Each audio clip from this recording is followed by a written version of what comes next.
Selamat datang di perkuliahan Data Mining dan Data Warehouse. Pada kesempatan kali ini, perkuliahan akan membahas tentang analisis cluster. Nah, analisis cluster ini merupakan salah satu teknik dalam data mining. Jadi, pembahasan sebelumnya sudah kita bahas sedikit pembahasan terkait tahap-tahap data mining, di mana sudah dibahas juga sub dari tahap tersebut, yaitu seperti pre-processing. Kemudian kita juga sudah membahas terkait data. Nah, tahap selanjutnya dalam proses data mining biasanya adalah melakukan penggalian data tersebut. Nah, di mana penggalian data ini tentu saja membutuhkan teknik-teknik. Nah, salah satu dari teknik tersebut adalah analisis cluster, atau biasa juga disebut sebagai clustering. Nah, untuk topik tentang analisis cluster itu ada 3 outline yang dibahas, ada 3 subbab, yaitu pengantar analisis cluster, metode partisi, dan metode hierarkis. Nah, untuk sesi kali ini, jadi analisis cluster ini akan dibagi nanti dalam 2 sesi pembahasan. Nah, untuk sesi kali ini itu ada 2 subtopik yang akan dibahas, yaitu pengantar analisis cluster, ada pendahuluan tentang analisis cluster ini, kemudian ada metode partisi. Nah, apa tujuan pembelajaran dari metode analisis cluster? Yaitu diharapkan mahasiswa bisa menjelaskan konsep analisis cluster ini, jadi bagaimana cara kerja secara umumnya dan bagaimana proses ini membantu dalam menggali pengetahuan dalam data mining. Nah, kemudian mahasiswa diharapkan bisa membedakan jenis-jenis metode dalam analisis cluster, di mana metode analisis cluster itu sendiri nanti dibagi atas beberapa jenis metode. Kemudian nanti tiap metode ada ciri-ciri khas tersendirinya, jadi kapan metode tersebut dipakai untuk proses clustering. Nah, dari situ nanti bisa ketahuan beda dari tiap metodenya seperti apa. Nah, kemudian mahasiswa bisa menerapkan metode analisis cluster ini dalam sebuah contoh kasus. Nah, ini di slide 4, di situ saya tampilkan lagi proses dalam data mining secara umum. Jadi, proses data mining atau penggalian data sehingga menghasilkan pengetahuan, itu dibagi atas 3 proses besar, di mana ada himpunan datanya, kita harus punya himpunan data. Kemudian dari himpunan data tersebut, kita terapkan metode data mining. Nah, untuk menghasilkan outputnya yang berupa pengetahuan. Jadi ada inputnya himpunan data, ada metode data miningnya, ada pengetahuan.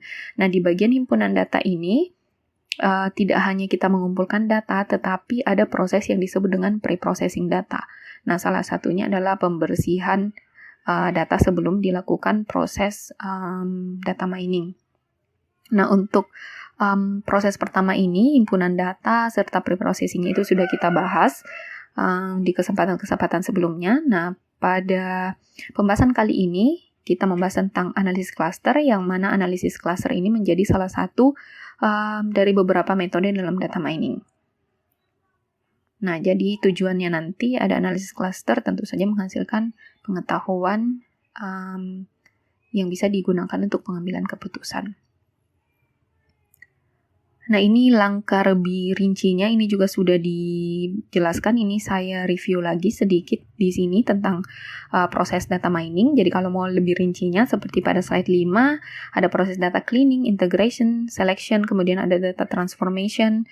Nah, ini sudah dibahas di kesempatan sebelumnya. Kemudian ada proses data miningnya untuk memperoleh pengetahuan atau disebut dengan pola, kalau bahasanya di dalam knowledge discovery from data. Nah, data mining ini nanti salah satunya metodenya adalah analisis cluster. Jadi kita sudah ada di step ke-5 ini. Nah, pada slide 6 di situ ada sedikit penjelasan apa sebenarnya yang dimaksud dengan analisis cluster. Analisis cluster sebenarnya bisa juga atau umumnya disebut juga dengan proses clustering. Nah, ini sama istilahnya. Jadi analisis cluster adalah bagaimana kita membagi objek-objek. Jadi objek dari suatu dataset. Dalam satu dataset itu ada beberapa data ini yang dimaksud dengan objek pada poin pertama ini. Jadi dalam data satu set ada objek, kemudian objek-objek dalam data satu set tersebut itu akan dibagi menjadi klaster-klaster yang homogen. Nah, klaster ini bisa dibahasakan sebagai kelompok. Jadi datanya akan dikelompokkan di mana klasternya itu homogen. Jadi data yang berada di kelompok yang sama itu memiliki kemiripan yang tinggi dibandingkan dengan data yang berada di kelompok yang lain. Nah, jadi pada secara garis besarnya analisis klaster kerjanya ini ingin membagi objek-objek dalam suatu dataset, membagi data dalam satu dataset, kemudian data-data tersebut apabila dikelompokkan, data yang berada di kelompok yang sama memiliki kemiripan yang lebih tinggi dibandingkan dengan data dari kelompok yang lain. Kemudian tentu saja di dalam proses analisis klaster ini atau clustering untuk melakukan pembagian objek ke dalam satu kelas itu membutuhkan yang disebut dengan algoritma atau cara pembagiannya nanti seperti apa. Nah, cara kerja secara umum dari algoritma pengklasterannya nanti dia akan mengumpulkan objek-objek atau kumpulan data dalam satu grup sehingga nah itu tadi tujuannya, sehingga data di dalam grup yang sama itu memiliki kesamaan karakteristik yang tinggi. Ini disebut dengan istilahnya kohesif. Jadi kalau klasternya dia kohesif atau grupnya kohesif, itu artinya data yang berada di grup tersebut memiliki kesamaan karakteristik yang tinggi. Kemudian data yang berada di grup yang lain itu memiliki kesamaan karakteristik yang rendah atau distintif. Data yang berada di kelompok yang sama dia harus kohesif, kemudian jika dibandingkan data tersebut dengan data di kelompok yang lain, itu dia harusnya distintif atau memiliki tingkat kesamaan karakteristik kesamaan yang rendah. Nah, jadi algoritma pengklasterannya kerjanya mencapai tujuan yang ini.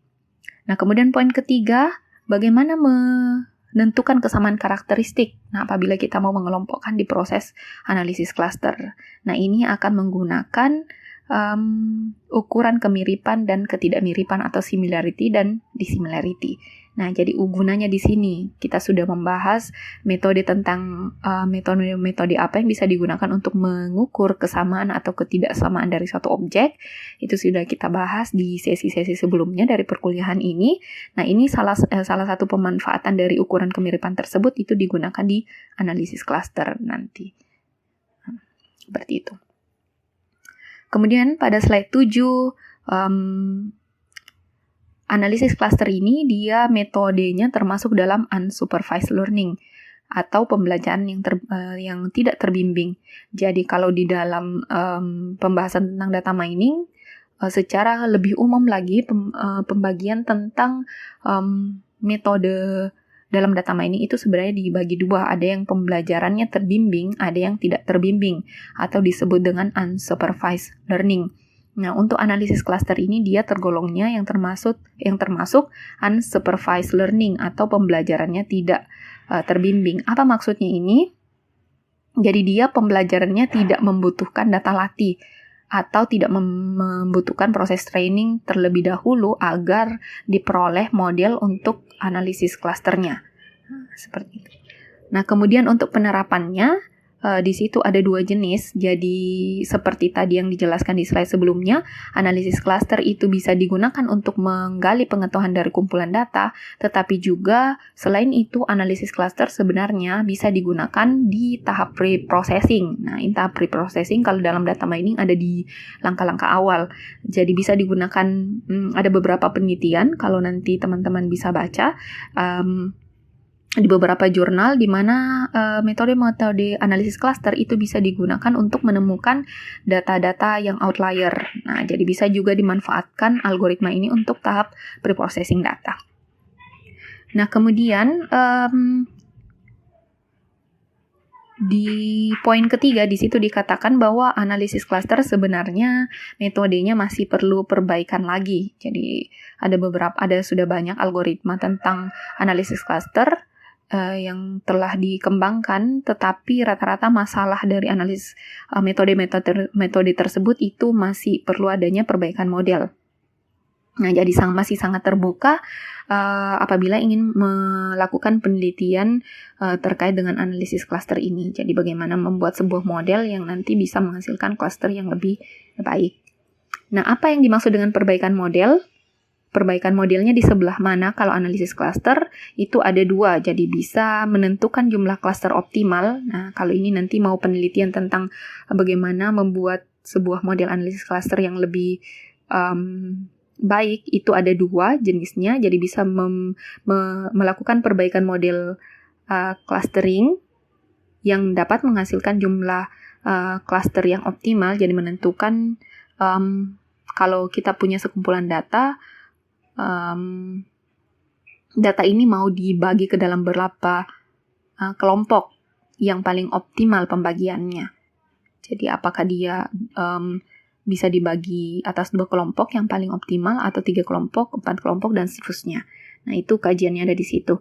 Kemudian perbaikan modelnya juga bisa dilakukan untuk menghasilkan hasil pengklasteran yang lebih baik. Nah, kalau kita bahas tentang hasil pengklasteran yang lebih baik, tentu saja kita kembali lagi ke prinsip kohesif tadi dan distinktif, di mana hasil klaster yang baik itu kalau klasternya kohesif dan distinktif. Di slide 8, di situ saya berikan sedikit analogi apa sih perbedaan metode yang supervised dan unsupervised. Nah, tadi dikatakan bahwa metode analisis cluster ini dia masuknya yang unsupervised learning atau pembelajarannya tidak terbimbing, tidak butuh training, tidak butuh data latih. Nah, di sini saya kasih contoh kalau untuk unsupervised. Jadi misalnya saya punya kumpulan data seperti gambar yang ada pada slide 8. Nah, di situ ada gambar yang pertama ada gambar bawang, kemudian ada buah ceri, ada buah bit, ada buah nenas, ada wortel, ada pir, dan seterusnya. Nah, jadi ada berapa itu? Ada 25 jenis gambar atau objek yang ditampilkan dalam gambar.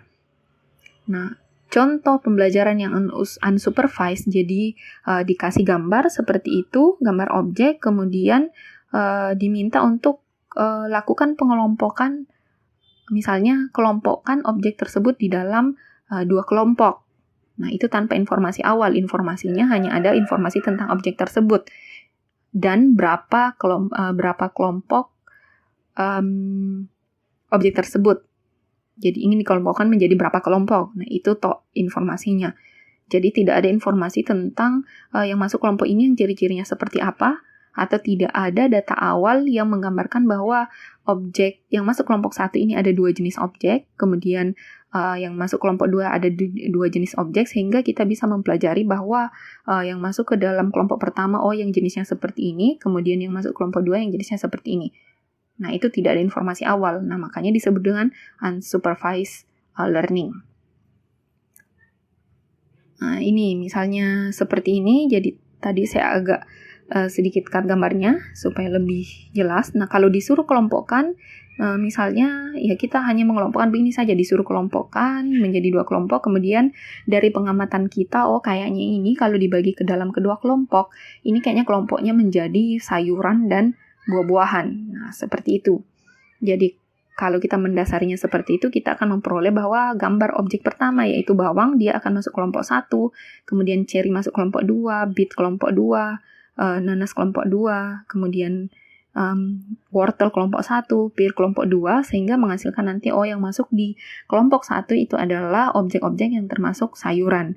Kemudian dianalisa lagi lebih lanjut, yang kelompok 2 ini objek-objek yang masuk ke dalam kelompok buah-buahan. Nah, kita melihat karakteristiknya, kesamaan karakteristiknya seperti itu, tanpa ada informasi awal. Nah, ini disebut dengan unsupervised learning atau pembelajaran tidak terbimbing. Nah, bagaimana kalau dia jenisnya yang supervised atau terbimbing? Nah, kalau dia jenisnya terbimbing, bisa dilihat pada slide 10.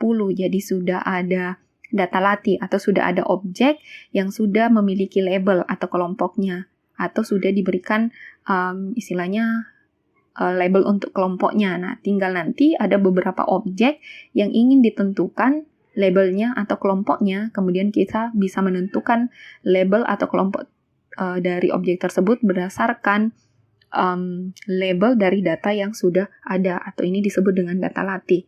Nah, di sini bisa kita lihat yang dimaksud dengan data latih itu bisa kelihatan onion atau bawang itu labelnya 1 atau kelompok 1. Kemudian cherry labelnya 1, beet labelnya 2, pineapple labelnya 2. Nah, sekarang carrot yang tanda tanya ini nanti yang akan kita tentukan labelnya kira-kira apa. Nah, metode kalau di dalam data mining untuk menentukan label nanti dari wortel ini itu berdasarkan dari informasi-informasi yang sudah ada di 4 objek awal. Nah, ini disebut dengan supervise atau sudah ada bimbingan, ada pengetahuan awal. Pear 1, apple 2, plum 2, orange 1, kemudian ada terong 2, ada brokoli kelompoknya 2, kemudian ada kacang di situ, ada peas itu belum diketahui. Jadi ini yang akan ditentukan labelnya. Kemudian ada pepper, ada mentimun, kemudian ada semangka. Nah, itu labelnya 2. Nah, kalau kita pelajari di sini kan sudah ada yang diberikan label atau sudah ada kelompoknya. Nah, dari situ kita sudah dapat informasi awal.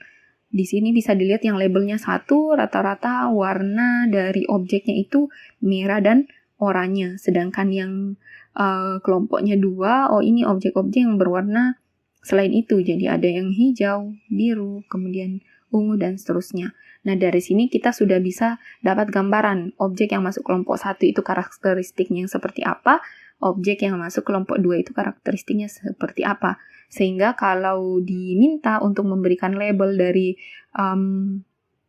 wortel ini, maka kita akan memberikan label, ya betul, label 1, karena kita mempelajari dari objek-objek atau informasi awal yang sudah diberikan. Sedangkan peas ini, kita akan memberikan label 2, atau kita masukkan ke kelompok yang kedua. Karena apa? Ya, karena informasi yang kita lihat bahwa data-data yang dikelompokkan atau diberikan label 2 itu memiliki warna-warna objek seperti itu. Nah, kalau kasusnya seperti ini, itu disebut dengan supervised learning atau pembelajaran yang terbimbing. Ada informasi awal yang diberikan terkait dengan kelompoknya atau labelnya. Nah, tadi yang seperti dijelaskan bahwa analisis cluster ini, dia metode pembelajarannya termasuk yang unsupervised, jadi tidak ada informasi di awal. Nah, di sebelah mana atau aplikasi mana yang menerapkan metode analisis cluster ini? Nah, salah satu penerapan dari analisis cluster, selain untuk yang di dalam data mining, itu digunakan untuk segmentasi citra atau segmentasi image. Nah, segmentasi image ini biasanya memisahkan, kalau kita punya gambar, kemudian bisa memisahkan antara si objek yang ada di foreground atau di depan dengan objek yang ada di background-nya.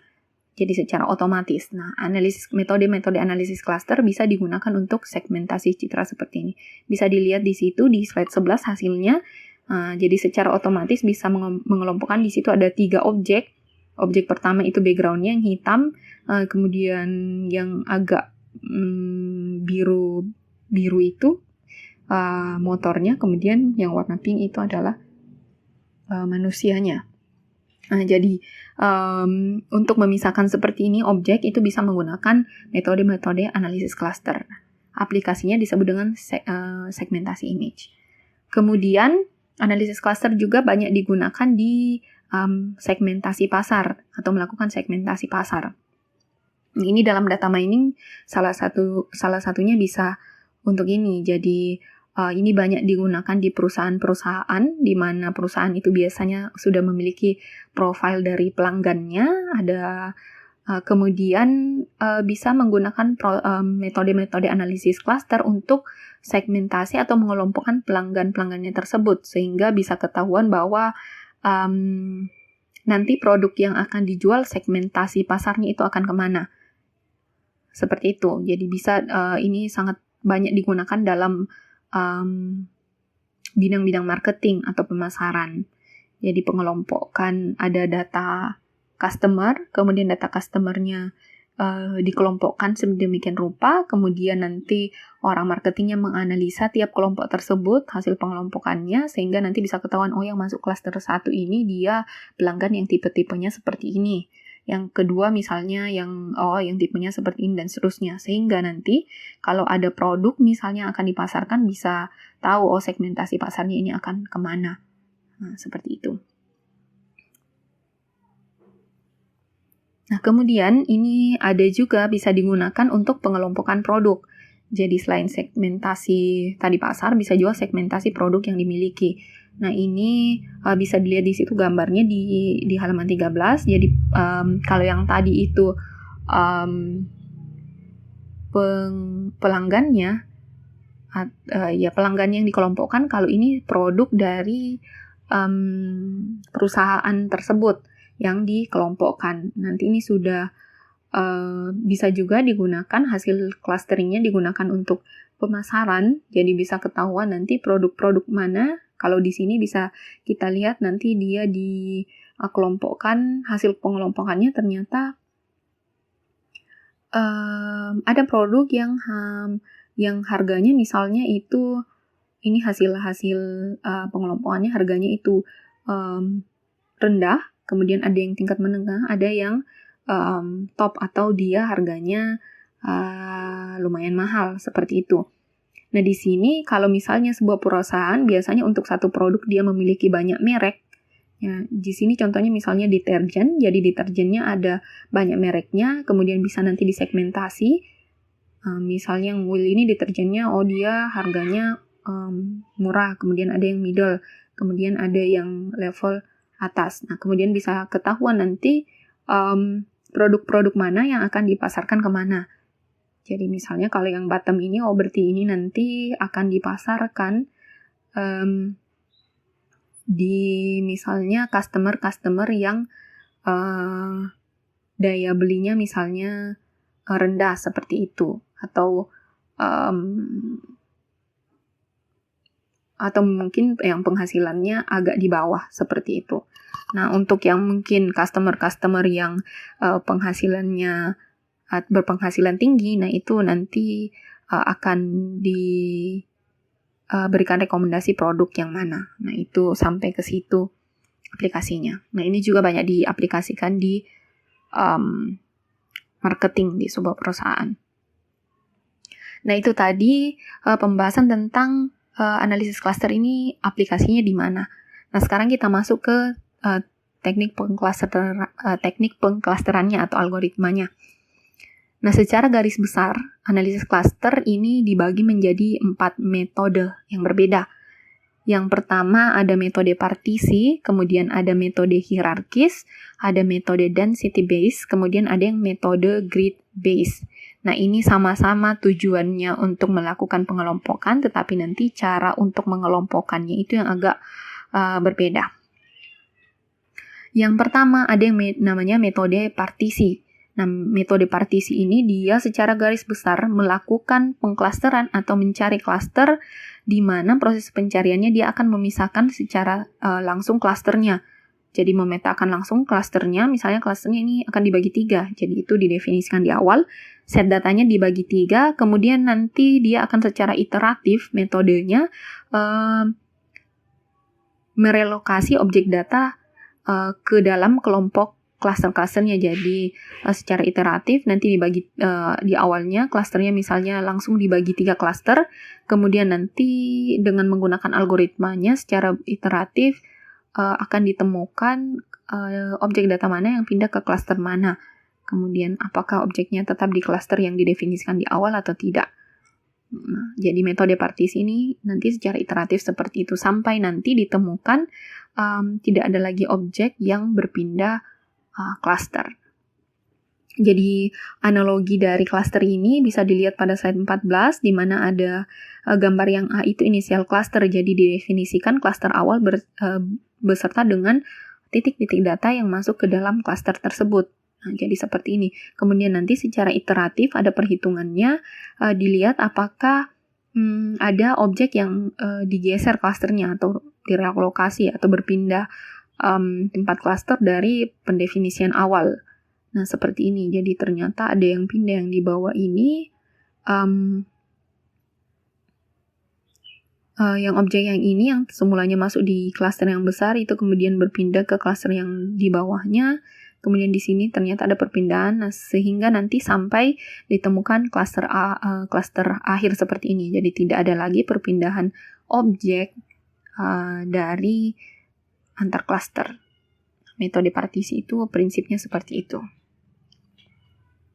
Nah, kemudian ada metode hierarkis. Metode hierarkis ini dia clustering, prinsip penemuan klasternya secara bertahap. Nah, secara bertahapnya seperti apa? Jadi dia melakukan penggabungan klaster kecil menjadi klaster yang lebih besar. Nah, tahap-tahap kalau di metode hierarkis ini, nanti setiap titik datanya itu dianggap sebagai satu klaster. Jadi dimulai dari klaster-klaster yang kecil. Jadi misalnya dalam satu set data, itu mempunyai 10 data, jadi klaster awalnya itu kita analogikan satu titik data itu merupakan satu klaster. Nah, jadi kalau ada 10 titik data, jadi ada 10 klaster awal untuk tipe data itu. Kemudian nanti terus beriterasi sehingga nanti diperoleh semua titik data itu digabung dalam satu klaster besar. Nah, analoginya seperti ini. Jadi ada titik-titik data seperti ini. Ini dianggap sebagai satu klaster, kemudian nanti akan dicari pasangan titik data yang terdekat yang mana di antara yang lain. Nah, kemudian akan ditemukan, misalnya yang ini yang di bawah, ini yang paling dekat, kemudian nanti ini akan digabung jadi satu klaster. Nah, setelah digabung nanti tinggal kita hanya memiliki 5 klaster. Nah, hasilnya seperti ini. Kemudian dicari lagi dari titik data itu, yang mana yang memiliki jarak kedekatan yang lebih tinggi. Nah, misalnya ditemukan yang di atas ini. Nah, itu akan digabung lagi. Seperti ini. Kemudian dicari lagi yang mana yang memiliki titik data yang tinggi. Nah, kemudian nanti diperoleh lagi sehingga nanti hasilnya bisa dilihat di sini. Semua titik data itu menjadi satu klaster. Nah, ini dia prinsipnya untuk hierarkis. Nah, kemudian ada yang metode density based. Nah, dari namanya saja sudah ketahuan dia berbasis density atau kepadatan data. Nah, jadi menghubungkan daerah-daerah dengan titik data yang cukup banyak atau padat. Nah, bisa dilihat di sini, kalau mau lihat animasi dari teknik pengklasteran ini, itu bisa dilihat di sini di primo.ie. Itu di situ ada proses, itu ada gambaran animasinya seperti itu. Jadi dia akan melihat daerah-daerah dengan titik kepadatan yang tinggi. Nah, seperti ini. Jadi dia misalnya dimulai dari sini akan ditelusuri terus. Jadi klasternya itu akan ditelusuri terus sampai ditemukan kepadatan seperti ini. Jadi disambungkan. Nah, jadi titik data yang kepadatannya tinggi itu akan digabungkan ke dalam satu klaster. Seperti ini. Kemudian langkah 2 dicari lagi kalau sudah selesai yang kepadatannya daerah yang kepadatannya saling berdekatan seperti ini, kemudian dicari lagi daerah-daerah lain yang memiliki titik data dengan kepadatan tinggi. Nah, seperti ini, kemudian dijadikan satu klaster lagi. Setelah dicari lagi yang kepadatannya tinggi, sehingga kalau diambil contoh data dengan ilustrasi seperti pada slide 16, itu diperoleh ada 4 klaster, karena ada 4 lokasi-lokasi titik data yang memiliki kepadatan data yang tinggi. Nah, itu dia prinsipnya. Kemudian yang keempat itu ada metode grid based. Nah, dari namanya juga sudah kelihatan dia berbasis grid. Jadi pemetaan kelompok-kelompok data itu dibagi menjadi grid-grid kecil atau daerah-daerah kecil seperti ini, analoginya pada slide 17. Kemudian dari grid-grid itu kemudian nanti akan digabungkan sehingga menghasilkan satu klaster. Nah, misalnya di sini yang dijadikan grid itu yang memiliki kepadatan tinggi. Jadi, misalnya di sini grid pada baris pertama, kolom kelima, itu dicari yang paling dekat yang memiliki juga kepadatan tinggi, kemudian digabungkan menjadi satu klaster. Nah, seperti itu. Jadi, digabungkan ke dalam satu klaster bukan berdasarkan kedekatan objek, tapi kedekatan gridnya. Nah, kemudian untuk menentukan grid itu, yang masuk ke dalam gridnya itu berdasarkan dari kepadatan antara titik data. Nah, seperti itu. Jadi bisa kelihatan prinsip kerja dari masing-masing metode teknik pengklasteran ini. Nah, kalau pada slide 18 di situ ada rangkuman dari karakteristik dari 4 metode clustering tadi.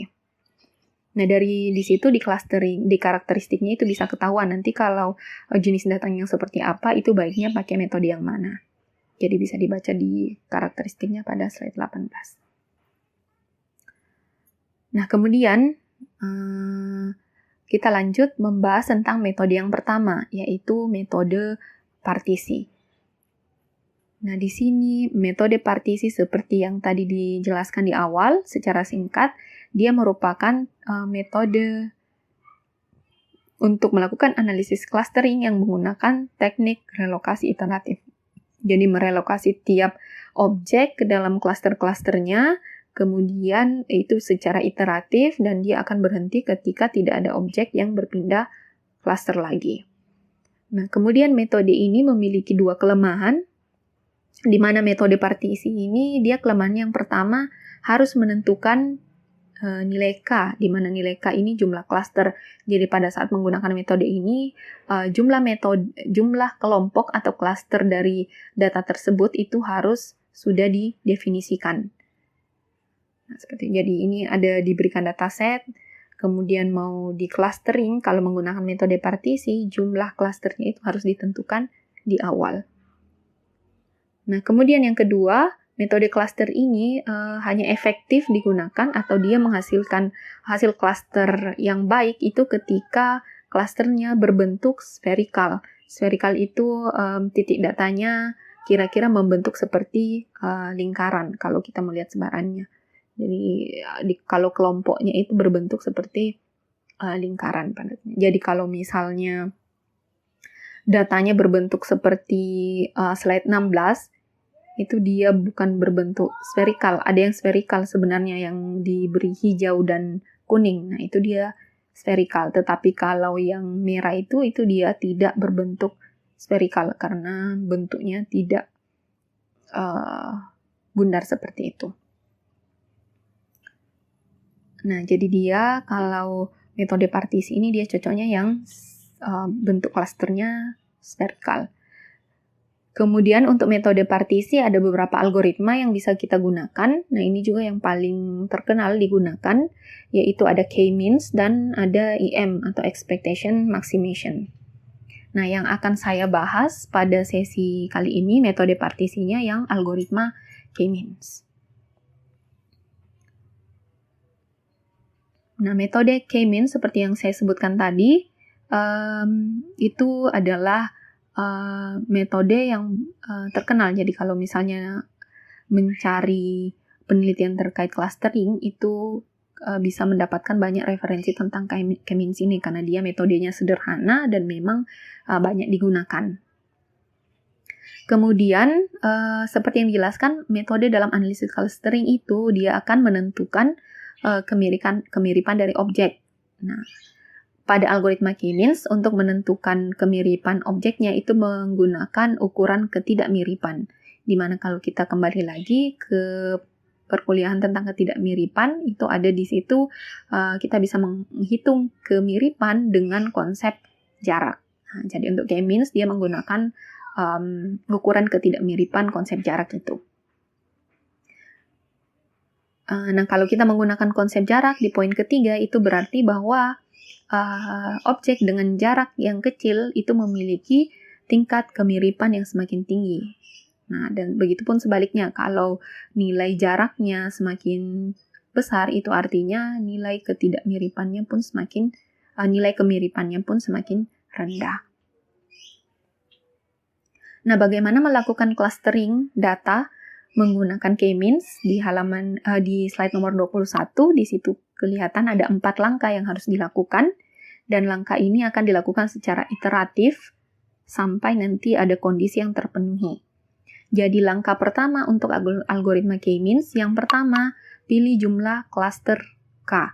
Jadi ditentukan di awal ini datanya mau dibagi menjadi berapa cluster, itu ditentukan. Kemudian langkah kedua, kita menentukan pusat klasternya atau disebut dengan centroid. Nah, ini Jadi menentukan jumlah klasternya, kemudian kita tentukan pusat klaster awal atau mula-mula. Jadi kalau ada 2 klaster, itu artinya ada 2 sentroid. Jadi tiap klaster memiliki satu pusat klaster. Nah, ini pusat klasternya nanti dipilih secara random. Ada yang memilihnya secara random kalau K-means. Atau bisa juga dipilih pusat klasternya salah satu titik data yang secara random. Jadi kita tentukan ada 2 klaster, kemudian secara random mengambil 2 titik data yang ada yang akan digunakan sebagai sentroid. Seperti itu. Kemudian langkah kedua, tempatkan setiap data objek ke dalam klaster terdekat. Nah, jadi kalau ada 2, tadi analoginya ada 2 klaster, kita memiliki 10 titik data. Nah, 10 titik data ini kita tempatkan ke dalam 2 klaster tersebut. Jadi misalnya titik data pertama ini dia masuk klaster pertama atau masuk klaster kedua. Nah, bagaimana menentukan dia masuk klaster 1, klaster 2 itu berdasarkan jaraknya.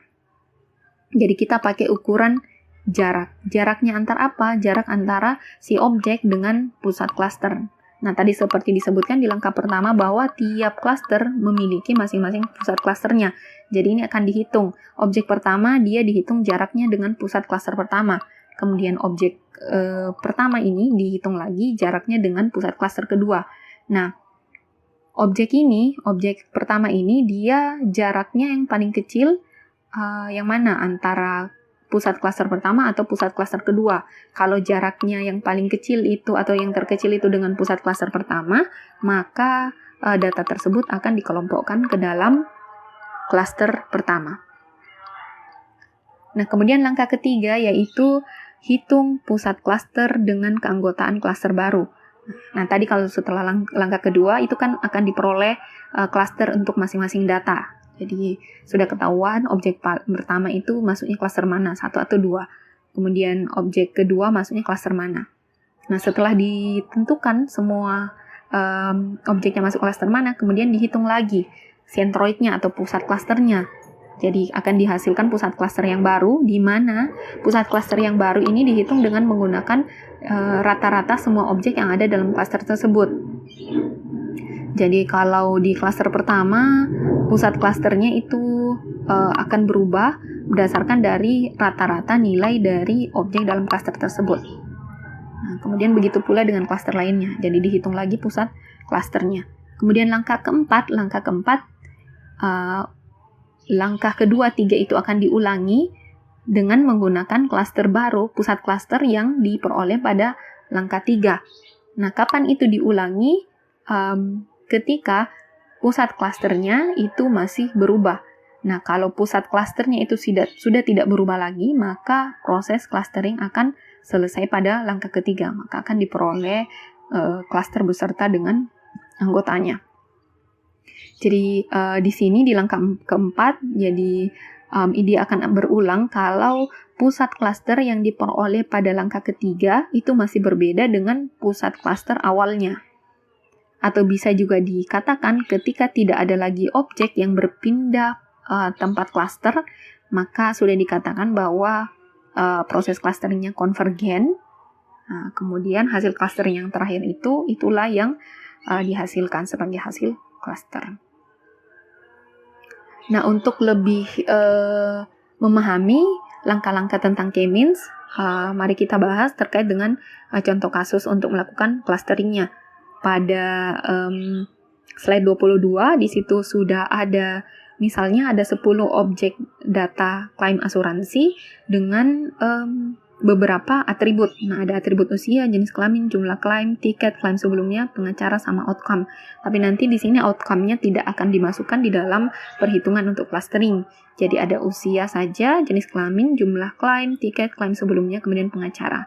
Nah, berdasarkan 6 atribut ini, kita akan mengelompokkan 10 kasus klaim asuransi ini. Nah, seperti diketahui di situ atribut dari nilai dari semua atribut yang ada di objek di situ bermacam-macam jenisnya. Jadi ada yang numerik, ada yang nominal, ada yang binominal dan seterusnya. Nah, karena dia jenisnya bermacam-macam, jadi kita bisa melakukan pre-processing terlebih dahulu, di mana mengubah semua atribut itu menjadi nilai yang sama atau jenis nilai yang sama. Nah, misalnya untuk kasus tersebut dari perusahaannya sendiri, dari objeknya melakukan normalisasi seperti ini. Jadi untuk standarisasi usia, skornya untuk usia yang kurang dari 20 tahun, skornya 0. Kemudian untuk usia 20-40, maka skornya diberikan berapa usianya, dikurang 20 dibagi 20. Kemudian kalau usianya 40-60 diberi skor 1. Kemudian 60-70 ya skornya seperti itu, 1 dikurang berapa usianya, kurang 60 dibagi 10. Kemudian kalau usianya sudah di atas 70, maka skor untuk usianya 0. Kemudian untuk jenis kelamin, kalau wanita skornya 0, kalau pria 1. Kemudian untuk atribut jumlah klaim, skornya itu bisa diperoleh dengan maksimum 1 dikurang berapa klaimnya di situ dibagi dengan 50.000. Maksimum ini maksudnya kalau nanti hasilnya minus, maka dia akan dipositifkan. Kemudian untuk jumlah tiket, jadi kalau 0, skornya 1, tiketnya 1 itu skornya 0, kalau 2 dan lebih itu skornya 0. Jumlah klaim dan seterusnya. Kalau kehadiran pengacara, jadi kalau ada pengacaranya diberi skor 1, kalau tidak itu diberi skor 0. Nah, sehingga apabila sudah dilakukan pre-processing, sudah dikonversi, maka akan dihasilkan nilai data, nilai atributnya seperti pada slide 25. Nah, di situ semua atributnya itu sudah sama range nilainya, sudah sama juga jenis datanya. Nah, kalau sudah dilakukan pre-processing seperti ini, maka proses analisis klaster itu bisa berlanjut. Nah, untuk iterasi pertama, langkah pertama, seperti tadi dikatakan, kita akan menentukan pusat klaster awal dan menentukan berapa jumlah klasternya. Nah, untuk kasus ini misalnya akan dibagi menjadi 2 klaster, kemudian ditentukan pusat klaster awalnya. Nah, misalnya di sini secara random, pusat klaster awalnya untuk klaster pertama diambil data itu sebagai pusat klaster awal, yaitu usia 1, jenis kelamin 1, jumlah klaim 0,6, tiket 1, klaim sebelumnya 0,5, dan pengacara 0. Kemudian untuk klaster 2, dia pusat klasternya usia 0,05, jenis kelamin 0, jumlah klaim 0, tiket 0,6, klaim sebelumnya 0, kemudian pengacara 0. Nah, kemudian langkah kedua tadi, kita tempatkan setiap objek, jadi ada tadi 10 objek klaim, kemudian kita menempatkannya, setiap objek tersebut dia masuk ke klaster mana. Nah, caranya tinggal menghitung jarak antara setiap objek dengan masing-masing pusat klaster. Nah, contohnya di sini tadi objek pertama itu dihitung jaraknya dengan sentroid pertama. Ini menggunakan Euclidean distance. Nah, jadi pakai Euclidean distance, silahkan kembali ke pembahasan terkait dengan dissimilarity, bisa dilihat di situ rumus Euclidean distance seperti apa. Nah, di sini bisa dilihat karena di datanya ada berapa tadi, ada 6 atribut. Maka di sini ya tinggal kalau Euclidean distance, nilai dari objeknya untuk atribut pertama dikurang dengan nilai dari atribut dari centroidnya itu baru dipangkat 2-kan seperti ini. Nah, maka untuk kalau di sini jarak antara objek pertama dan centroid dari klaster pertama itu adalah 0. Nah, ini sangat dekat. Kenapa bisa 0? Karena memang yang dijadikan tadi centroid untuk klaster pertama itu adalah objek pertama secara random. Nah, makanya di sini 0. Berarti kemiripannya ini sangat mirip. Ini mirip karena dia 0. Jadi 0, kemudian dihitung lagi jarak antara objek pertama, ini maaf saya salah tulis, objek pertama dengan centroid dari klaster kedua. Nah, di sini kelihatan bahwa jaraknya antara objek pertama dan klaster kedua atau centroid kedua itu 1,635. Nah, kalau pakai prinsip yang tadi, kalau langsung ditentukan objek pertama ini masuk klaster mana, kita lihat yang jaraknya terkecil, berarti yang paling mirip. Nah, dia paling dekatnya di klaster pertama. Itu artinya data objek pertama itu akan dimasukkan ke klaster pertama. Kemudian kita lihat lagi, diukur lagi jaraknya antara objek kedua dengan masing-masing pusat klaster.